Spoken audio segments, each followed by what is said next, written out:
大姐说她重生了，知晓未来10年的事。验证了几件事后，全家沸腾了。父亲问仕途，嫡母求银钱，二姐欲攀上高枝，大哥想成为少年将军。大姐不计前嫌，尽心为他们谋划。我拉了拉大姐的衣裙，那妞妞呢？大姐转过身蹲下，眼圈发红。妞妞每日乖乖吃饭，就很好了呢。大家好，欢迎收看皮皮听书。闹绝食的大姐突然开始吃饭了，还让下人给父亲带话，告诉父亲母亲，我是重生之人，知晓未来10年之事，可助云家踏上青云之路。父亲和嫡母从大姐房里出来后，急匆匆地出了府。不出1个时辰，有消息传回来，父亲去河边散步，遇到了不慎落水的世子，当即施以援手，被惠王请为座上宾。嫡母回娘家，恰好遇到弟媳产子，得悉婴儿生辰后，又匆匆回来了。天色渐黑，我照常来到大姐被关的房间外，想陪她说说话。刚喊了一声大姐，凌乱的脚步声响起，父亲、嫡母、二姐和大哥急匆匆地打开门锁，推门而入。我大着胆子跟了进去。大姐坐在桌前，神情淡然地抿了口茶，都验证了吧？世子落水的时间地点和小表弟的生辰。父亲转身关了门，呼吸急促，真是天佑我云家。然而当今陛下缠绵病榻，未来10年可有新帝登基？是哪一位？大姐伸手比了个2，父亲要尽早站队。父亲愣了一下，随即眸光深沉地捋了捋胡子，竟然是他。如今拥护他的人不多，为父必要抢占先机。嫡母眼睛一转，温柔地拉起大姐的手。然而你父亲以后要做大官，势必少不了金钱打点，可有什么敛财之法？大姐笑着点点头，拿出一张宣纸，提笔画了一张地图。东边山脉中有一处铁矿，现下无一人知晓。母亲可雇人采矿，等府中银钱充裕，再献于陛下，亦是大功一件。这个好。父亲拳掌相击，两眼放光。嫡母笑着看着大姐，一副算你识相的表情。二姐云舒看了嫡母一眼，咬了咬唇，脸颊发红。大姐，我如何能高价？我诧异地看了眼二姐，她平时都直呼大姐名讳，今日竟如此客气，倒是稀奇。大姐似乎是忘了二姐平日嚣张跋扈的模样，认真地思索了片刻，拿起笔写下一个药方。上一世赏梅节，一红衣女子雪中献舞，二皇子对她一见倾心，封为王妃。后来二皇子登基，她成为了宠冠后宫的皇后。按此药方制成药丸，每日置于肚脐之中，可使身体纤瘦，肤如凝脂，面若桃花。届时赏梅节，你身着红衣去献舞，日后必能成为一国之后。二姐脸上狂喜，看向眼前的药方，就像稀世珍宝一般。父亲仰起头，一脸希冀，若淑儿成为皇后，那我就是国丈，还有我这个国舅爷。大哥云浩呲着大牙傻笑。大姐看过去，满含笑意的眼里闪过一丝寒光，国舅爷算什么，还有一个适合大哥的机缘。大哥瞬间来了兴致，什么？大姐笑意盈盈，3个月后有一必胜之战，带兵者可一战成名，成为家喻户晓的少年将军。少年将军，大哥激动得涨红了脸。大哥自幼好武，如今是宫中侍卫，成为少年将军是他的梦想。父亲一脸欣慰地拍了拍大哥的肩膀，等为父取得二皇子信任，必定助你一臂之力。看着家人们因为兴奋而涨红的脸，我攥紧拳头，鼓起勇气喊道：大姐帮了大家，就别让她嫁给老太监了。房间里顿时安静下来，全家人脸色骤变。半个月前，淑妃娘娘身边的总管太监德公公出宫采买，遇到了卖绣品的大姐。他看上了大姐的绣品，也看上了人。没几天，他便来府里提亲，想偷偷在宫外和大姐结为夫妇。父亲本是不愿意的，毕竟谁愿意把女儿嫁给无根的太监？可嫡母却劝他，德公公是淑妃娘娘身边的红人，也是宫里看着4皇子长大的老人，我们可得罪不起。再说兰儿嫁过去，若能伺候好德公公，也算是云家在后宫有了人，日后有什么好事，德公公也能想着云家。大哥也说，若是攀上淑妃娘娘，我也能跟着沾点光，在宫里的日子说不定会好过不少。父亲权衡利弊后，决定牺牲大姐，成全德公公。二姐得到消息，自告奋勇要来我们院子劝大姐。她一来就让奴婢们压着大姐跪到地上。云兰，你可真是好福气啊，竟能得到德公公的青睐，本小姐劝你乖乖答应，省得吃苦头。我和大姐是姨娘的孩子，自从姨娘死后，我们在这府里变得比下人还低贱，时不时要受嫡母和二姐的搓磨。往常这种情况，大姐都会乖乖答应，省得二姐借题发挥。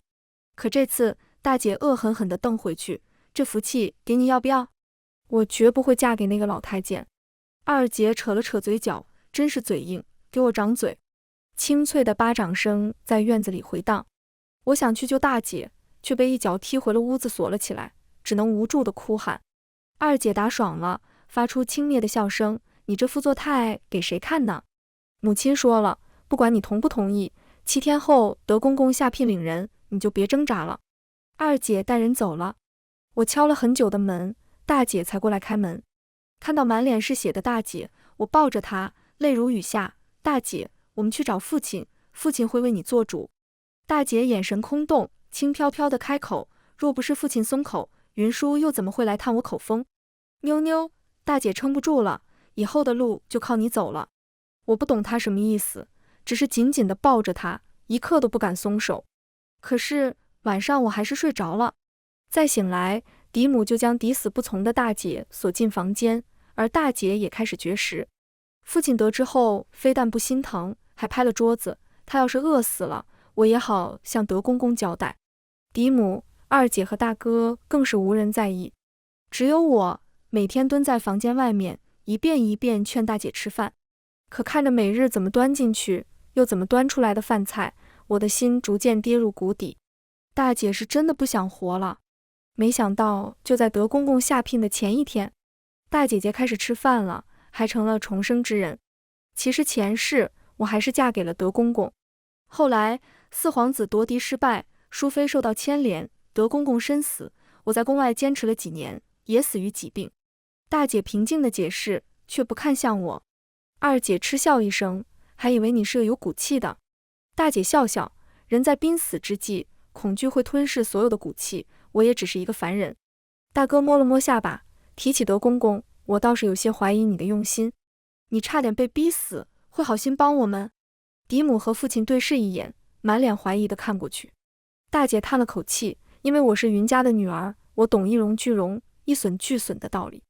前世就因为我嫁给德公公之事被发现，云家也被当作四皇子一党，全家流放。屋里发出一道道倒吸凉气的声音，全家人无不一脸惊惧。大姐一脸认真，我侥幸重生归来，必然不会再让云家重蹈覆辙。不过父亲要是不信我，那还是不要得罪德公公了。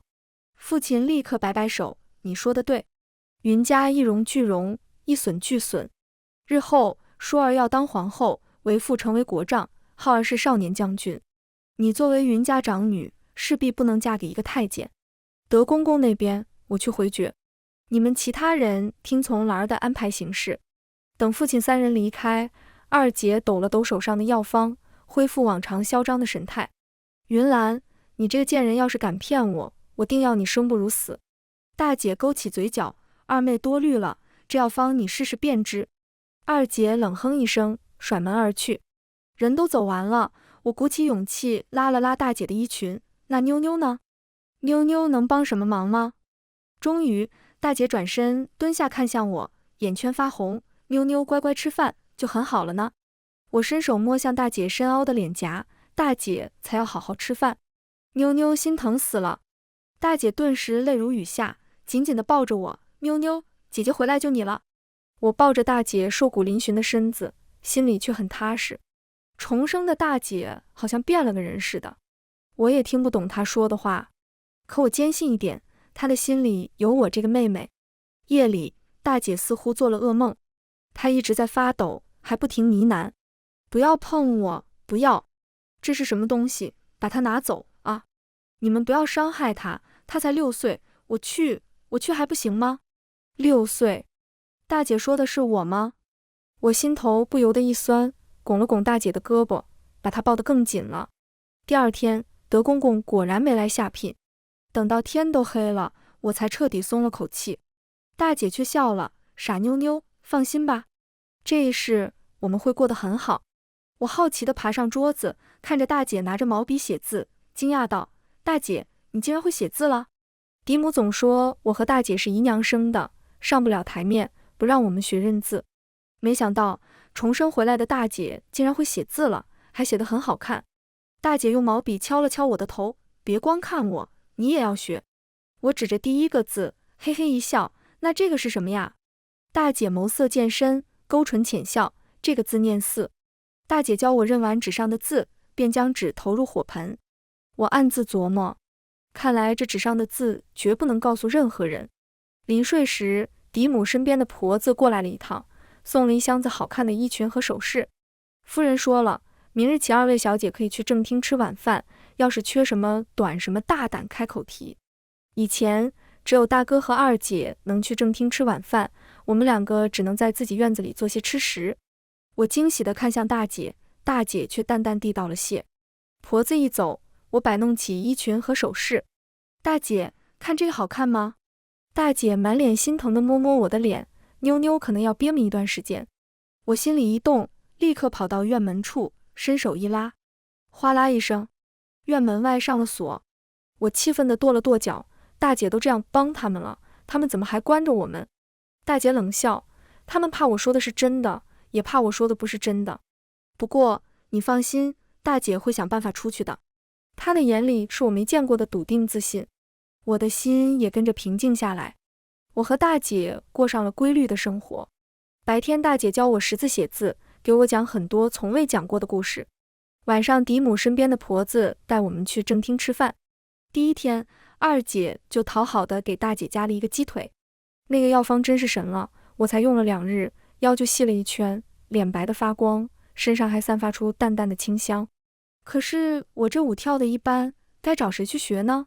大姐咬了口鸡腿，思索道：我记得那个舞女出自平乐坊，师从莲花娘子，你可以请莲花娘子来府里教授。第5天，嫡母平退左右，给大姐和我手腕上一人套了一个深绿色的镯子，脸上是抑制不住的狂喜。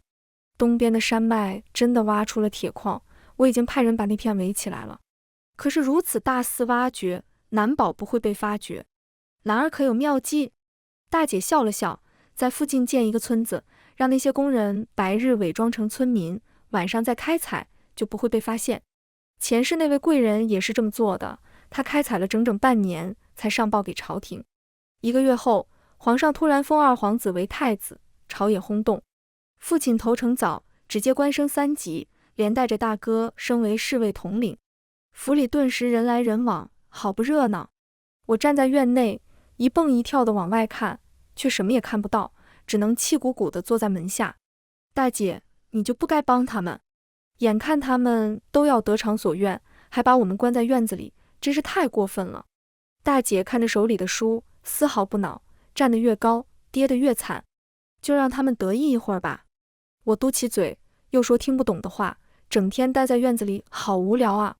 大姐合上书，眉头一挑，你别说，我们马上就要出去了。话音刚落，院门猛地被推开，二姐容光焕发地走进来，却是一副苦大仇深的表情。你们不必待在这院子里了，都跟我走。平乐坊的莲花娘子是个怪人，二姐真金白银请她入府教授武技，她不去，却让二姐猜谜语，猜对1次教1次，分文不取。一连10几天，二姐都无功而返。二姐受不了了，回来问大姐，大姐倒是能答出谜底，可那莲花娘子每日出的谜语都不一样。无奈之下，二姐只好叫着大姐一起去平乐坊。我正好奇地打量着二姐房里的金银器物，二姐突然看过来，就不带她了吧？碍事。我脸一红，局促地低下头。大姐的脚尖闯入视线，她揽起我的肩头。府里这几天来来往往的都是贵人，她毛手毛脚的，冲撞了贵人怎么办？还是带在身边安生。也是。二姐语气烦躁，行了，爹娘不许你们出院子，你俩都换上丫鬟的衣服，不要声张。不一会儿，我和大姐穿着丫鬟的衣服，跟着二姐出了门。二姐走得很急，很快就到了平乐坊。莲花娘子见是熟人，也不客气，开口就是谜语。解落三秋叶，能开二月花。打一物。大姐当即向前，在二姐耳边低语。二姐激动道：是风。莲花娘子轻笑一声：进来吧。丫鬟在外面等着。二姐兴奋地跟了进去。人都走了，我看向大姐：大姐，我们干什么呀？大姐慢悠悠地坐下，听曲赏舞，岂不美哉？我也学着她坐下，看向楼下的舞台，确实挺美的。二姐学了一个时辰，出来看我们还待在原地，十分满意。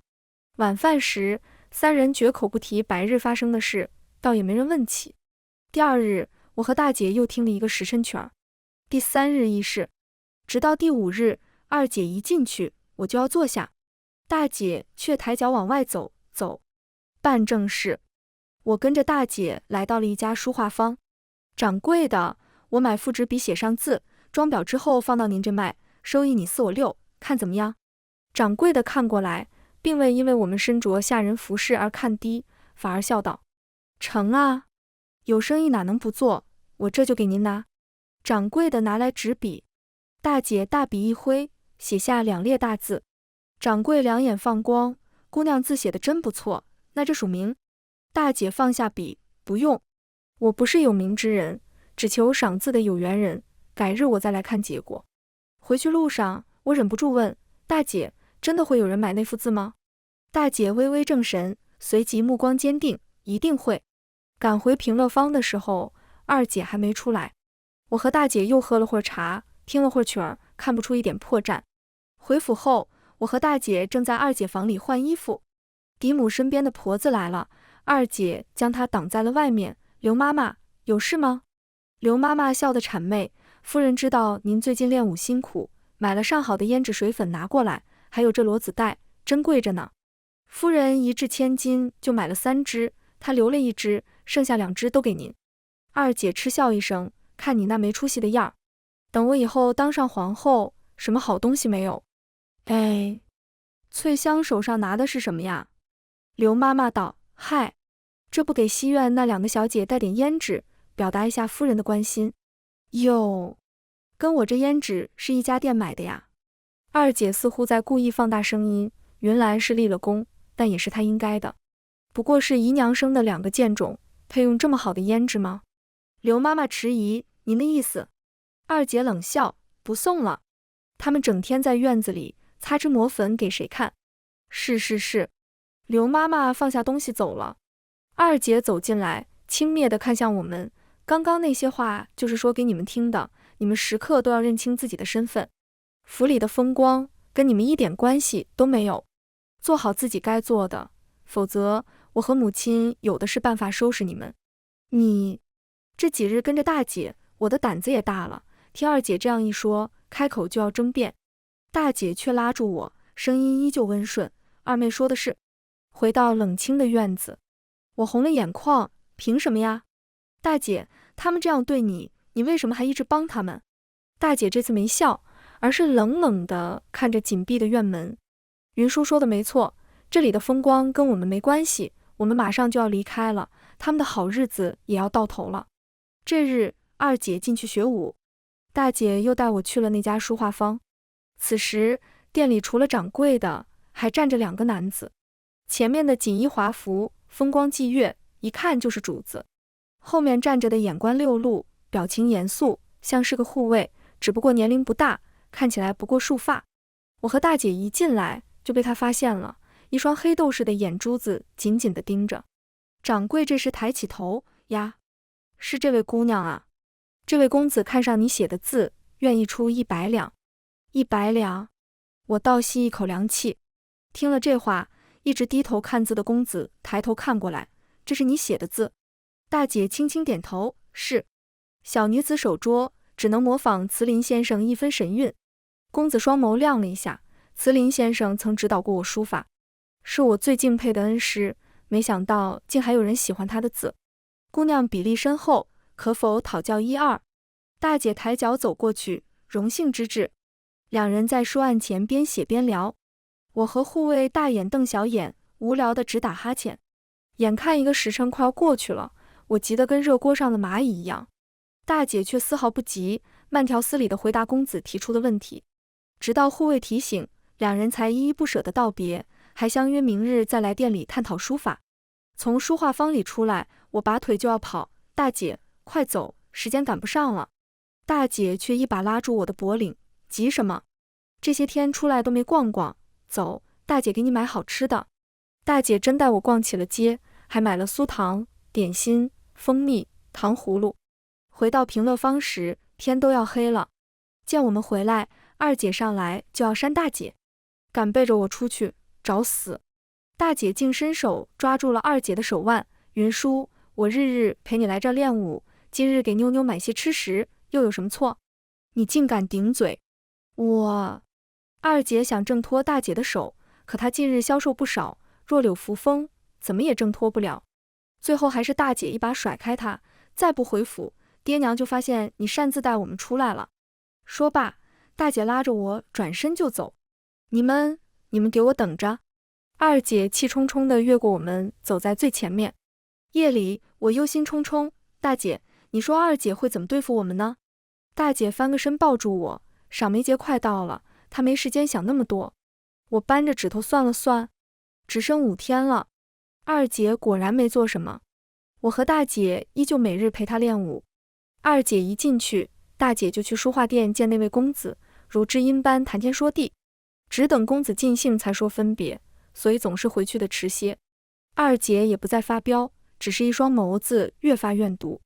赏梅节前一天，二姐恨恨地锁上了小院的门。云兰，还有小贱蹄子，你们这辈子都别想再出去，等我回来让你们好看。大姐却对我说，把你想带的东西都收拾好，我们明天就离开。第二天午后，父亲嫡母带二姐出府赶往梅园。等府里安静下来，我看向还在写字的大姐，大姐，我们什么时候走？大姐摸了摸我的头，怎么这么着急想走啊？我坚定的点头，特别想，这里的每个人都在欺负你。大姐眼神柔和了，放心吧，我都安排好了。等到天色擦黑，我才知道大姐是怎么安排的。我又见到了那个像妆一样的护卫，虽然他穿着一身夜行衣，可那一对黑斗士的眼睛不会出错。所以他跳进我们院子时，我立刻对着他摇手，护卫大哥，你来救我们了。护卫脚下一个趔趄，你能认出我？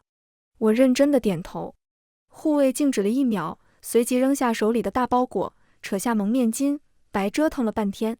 大姐背着包袱走出来，多谢沈小哥相救。沈护卫微微颔首，云姑娘言重了，在下是奉4公子之令。我好奇地走向地上的大黑包裹，这是什么呀？大姐拉住我，别看。沈小哥，请吧。沈护卫点点头，从腰后掏出一个水囊，将里面的液体洒在院子的角角落落，接着就要打开地上的包裹。姐姐立刻捂住我的眼睛。沈护卫小声道，公子派人在乱葬岗找了1天，找了2个和你们身量差不多的。做完一切，沈护卫吹亮火烛扔到院里，火苗舔舐，慢慢燃起红光。得罪了。话音一落，沈护卫一手扶着大姐的胳膊，一手把我夹在腋下，脚下一蹬，跳出墙外。直到坐在马车上，我的心还在扑通扑通跳。也不知过了多久，马车停了下来，4公子上了车，上来就挤开我，坐在大姐旁边。兰，大姐抬起盈盈泪眼，多谢公子相救。4公子满眼心疼，如今你假死脱身，不再受家中诸人折磨，可改头换面做人，又为何要离开上京，受颠沛流离之苦？大姐悠悠地叹了口气，云家受太子赏识，如日中天。我与小妹若待在京中，难保不会被碰到，到时还不如离得远远的。4公子突然冷笑一声，什么太子？已经被废了，还是因云家而废？什么？大姐瞪大眼睛，眸光微颤，一副受了惊吓的模样。4公子趁机攥住大姐的手，别怕，要说你父亲真是蠢得没边了。他在二哥心里分量不轻，若想把女儿嫁过去，开口就是非要弄什么梅园献武之事。二哥倒是真被迷得神魂颠倒，当即求父皇将云舒赐给他为妃。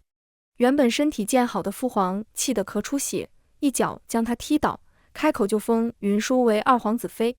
大姐惊讶，二皇子妃？四公子点头，是，意思就是太子被废了。这是为何呀？大姐疑惑。四公子两眼一眯，因为云舒跳的是先皇后成名之舞，先皇后死后，父皇下旨，不许任何人再跳此舞。其实这事也不能怪云舒，先皇后死的时候，她还没出生呢，也不知道她在哪儿学的，算她倒霉了。她如此驾驭二哥，往后的日子可想而知。我在旁边听得一愣一愣的。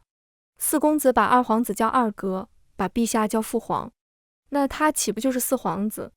可二姐明明说过，四皇子夺嫡失败，下场很惨，为何又要与他牵扯这么多？难道……我愣神之际，四公子把大姐揽入怀中，兰儿，你就别走了，我一定能护住你。大姐哽咽道，兰儿也不舍公子，可兰儿也想像慈林先生一样云游四方，如此笔下的字才能生出神韵，此为兰儿毕生所求，请公子成全。四公子闭了闭眼，罢了，你终究不是寻常闺房女子，可你二人出行，我实在不放心，就让沈行之跟着吧。如果有一天你想停下来，一定记得回来找我，我的身边永远都有你的位置。四公子离开后，我悄悄问大姐，大姐，我觉得四公子对你用情不浅，我们为何不留下？大姐笑笑，轻易得到的，哪有朝思暮想、失而复得来的珍贵？走吧，我们就当是游山玩水了。有了沈行之这个护卫，我和大姐不用担心安全，真像是在游山玩水。路过城池，亦会逗留几天，吃美食，听小曲儿，更没了之前的提心吊胆，日子实在惬意美哉。反观云家，可就不妙了。沈行之有之性格，总能传来京中消息。赏梅节结束后，二姐气势汹汹地回府，要找大姐算账。可惜院走水，只剩下2具烧成黑炭的尸体。她又跑去找莲花娘子撒气，却发现人已不知所踪。二姐只能自己咽下这口恶气。太子因云家被废，一时间云家风声鹤唳，全府都紧张起来。好在铁矿那边源源不断地提供银钱，云家为表歉意，花重金为二皇子铺路。二姐入皇子府时，亦带了不菲的嫁妆。几番动作下来，云家总算没被二皇子厌弃，反而绑得更紧了。又因二姐用药多时，面若桃花，身段曼妙，竟得了二皇子专宠。云家相比之前更加风光。若是如此下去，云家与二皇子相辅相成，倒是能成就一番大事。可惜一事未平，一事又起。宫里得到密报，城外东山有一群人很是奇怪，白日装作村民，晚上时不时传出吆喝声，而且全都是一群精壮男子，疑似叛军。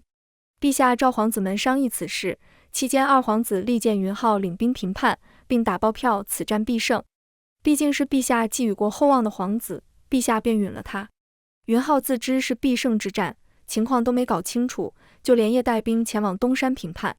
可到了目的地后，他傻眼了，哪有什么叛军？那他娘的是嫡母私自开采的铁矿，那些精壮男子全都是矿工。云浩自知不能让陛下知道真相，竟要将那些矿工当作叛军全部坑杀，以成就他少年将军之名。云浩想瞒天过海，可他带的人却不服他。早在摸清事情真相时，副将就将消息送回京中。就在云浩将矿工们全部抓起来，准备坑杀之时，圣旨到了。云家隐瞒铁矿，私自开采牟利，此为罪一。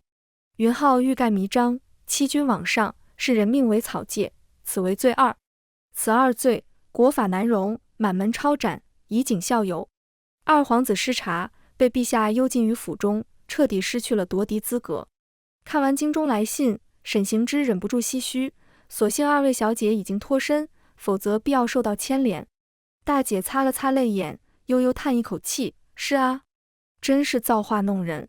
还好我没有留在上京城，收留罪臣之女，恐怕会连累四公子。听了这话，沈行之眼里的戒备淡了几分，我却暗暗啧舌，哪有什么造化弄人？如今这一切都是大姐算计好的，而这个秘密我至死都不能说出来。冬去春来，陛下的病更重了，几乎无法再理朝政。四皇子临危受命，被封为太子，担起了监国的责任。此时我和大姐正坐在江南的小船上。兰儿，姑甚是想念你，若你愿意回京，姑立刻派人去接你。读完太子写的信，我凑向倚在船栏上的大姐，压低声音：大姐，我们还不回吗？你就不怕皇后的位置被人抢了？这些日子，我也咂摸出长姐的意图。重生后，大姐就是奔着后位去的，收拾云家人不过是顺手为之。大姐摁了摁我的额头，你这丫头，风大都不怕闪着舌头。我嘿嘿一笑，完全不在意。长姐瞥了眼正在拼命摇橹的沈行之，急什么？等天下人都知道那位置是为我而留，我才坐得稳当。说完，她起身伏案，认真地回起信来。又过了1月，陛下驾崩了，四皇子顺利继位，新帝登基，普天同庆，连同被幽禁的二皇子都放了出来，册封为睿王，即刻携带亲眷赶往封地。朝堂风鬼云谲，后宫却一片萧索。新帝似乎并不急着充盈后宫，一个妃子都没有。眼看后宫空虚1个月后，朝臣着急了，日日上表求皇上选秀，甚至求到太后娘娘那。可皇上每次都信誓旦旦地答应，却依旧不见有任何动作。没多久，前朝后宫开始传出各种流言，有说皇上有隐疾，还有说皇上有龙阳之好，更甚者说皇上是女扮男装，是当初太后为巩固地位骗了先帝。谣言四起，太后彻底坐不住了，将皇上堵在了御书房。一番促膝长谈后，太后松了口气，还好皇帝没什么大问题，不过是爱上了一个没背景的野丫头，怕贸然立为皇后，堵不住悠悠众口，只好空置后宫。可如今皇帝自己都快被唾沫星子淹没了，思来想去，太后决定给那野丫头一个背景。刚好荣亲王府失了独女，便做主将野丫头寄到荣亲王名下。故而我和大姐正在江南听曲时，荣亲王府的人找来了，恭敬地唤大姐为大小姐。这一次，大姐再未推脱，以荣亲王府大小姐霍兰心之名回了京。在王府住了几日后，封后的圣旨便到了。进宫之前，大姐平退左右，妞妞，王爷和夫人是好相处的。深宫危机四伏，不等大姐说完，我就冲过去抱住她。不，妞妞不要离开大姐，妞妞要保护大姐。大姐身子一松，抚了抚我的头发。好，你自出生后，父亲就不喜，连名字都未取。自今日起，你就是我的贴身护卫，名为金兰。我茫然地抬起头，护卫？大姐挑眉，你既要保护大姐，首先要有自保的能力。进宫后，你就跟着沈行之习武，以后大姐的安危就靠你了。我眸光一凝，重重点头。封后大典，举朝来贺，连睿王和王妃都不远千里赶来。再次见到二姐，我竟差点认不出来。她的脸惨白得不像活人，脸颊深陷，颧骨高耸，瘦弱的身子套着宽大的朝服，像极了命不久矣之人。看来她一直用的那个药方。我曾听大姐提过，此药确实可以让女子纤瘦貌美，可反噬也极大，不能生育不说，还会逐渐吞噬人的精气神，最终香消玉殒。